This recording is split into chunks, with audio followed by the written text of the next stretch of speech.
आर्मिस, आपने कभी इमेजिन किया है कि वी जैसे इंसान जो हमेशा कूल रहते हैं, अपनी स्टाइल से दुनिया को हिला देते हैं, अगर वही इंसान लाइव में कुछ ऐसा बोल दे जो सीधा दिल को छू जाए, तो क्या आप उस बात को नज़रअंदाज कर पाएंगे? क्योंकि इस बार उन्होंने कुछ ऐसा कहा है जो पहले कभी नहीं कहा गया, और अगर आपने वो मिस कर दिया तो शायद आपने वी का सबसे इमोशनल मोमेंट मिस कर दिया।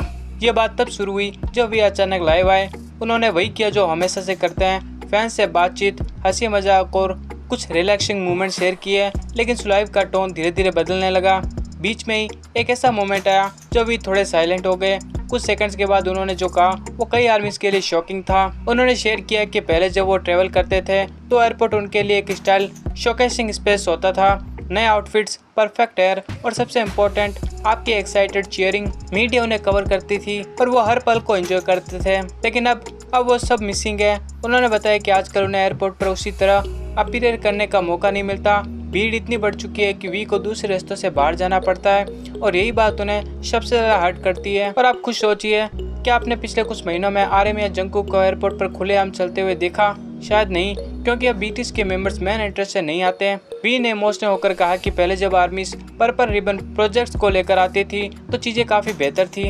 अब अगर आपको नहीं पता तो बता दूं, वो प्रोजेक्ट ऐसा होता है जहां आर्मीज खुद एयरपोर्ट पर पर्पल रिबन से एक लाइन बनाते हैं और इस लाइन के पीछे खड़े रहते हैं ताकि बीटीएस मेंबर्स को खुले स्पेस मिले और बिना डर या धक्का मुक्की के वो फैंस से कनेक्ट कर सके। अब वी ने सीधा नहीं कहा, लेकिन इशारा क्लियर था। उन्होंने वो पुराना सिस्टम वापस चाहिए। उन्होंने रिक्वेस्ट की कि अगर ऐसा फिर से हो जाए तो शायद वो फिर से उतने ही खुश हो सकेंगे जैसे वो पहले थे। अब इस रिक्वेस्ट में सिर्फ कपड़ों की बात नहीं थी, उसमें प्यार, सिक्योरिटी और मैच्योर रेस्पेक्ट की बात भी थी। वी ने कहा कि अब वो एयरपोर्ट पर कुछ भी पहनकर चले जाते हैं, बस किसी तरह से निकलना होता है। स्टाइल, एक्सप्रेशन सब कुछ दब जाता है, और सबसे बड़ी बात करते हैं। उन्होंने कहा कि पहले के वो छोटे छोटे मोमेंट्स जो उन्हें बहुत प्यारे लगते थे अब मेमोरीज बनकर रह गए हैं। तो सोचिए कि आर्मीज फिर से कोई ऐसा प्यारा इनिशिएटिव नहीं कर सकती ताकि बीटीएस फिर से पहले जैसी फीलिंग जी पाए। आर्मीज, आपको क्या लगता है, अगर हम फिर से पर्पल रिबन मूवमेंट जैसे प्रोजेक्ट करें तो क्या बीटीएस फिर से उसी खुले दिल से आपके बीच चल सकेंगे? क्या हम फिर से उन्हें वो स्पेस दे सकेंगे जो उन्होंने हमेशा डिजर्व किया है? अपनी अपनी राय कमेंट सेक्शन में मुझे जरूर बताएं।